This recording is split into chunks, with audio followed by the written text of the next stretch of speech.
4 তারিখে ভারী থেকে অতি ভারী থেকে অত্যন্ত ভারী অর্থাৎ 20 সেন্টিমিটারের অধিক বৃষ্টিপাতের সম্ভাবনা থাকছে উত্তরবঙ্গের কয়েকটা জেলা, যেমন দার্জিলিং, কালিম্পং, জলপাইগুড়ি, আলিপুরদুয়ার এই জেলাগুলো।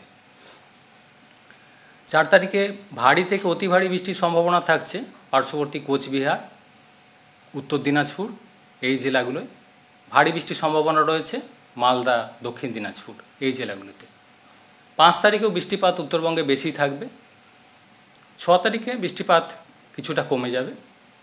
2-1 জায়গায় স্থানীয়ভাবে ভারী বৃষ্টির সম্ভাবনা থাকবে, মেনলি আলিপুরদুয়ার জেলায় 6 তারিখে। অন্যান্য জেলাগুলোয় বৃষ্টিপাত 6 তারিখ থেকেই কমবে।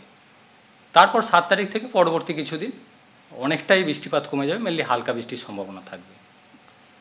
দমকা হাওয়া 2-1 জায়গায় 40 থেকে 50 কিলোমিটার প্রতি ঘন্টায় থাকার সম্ভাবনা রয়েছে উত্তরবঙ্গের জেলাগুলিতে আজকে অর্থাৎ 4 তারিখ।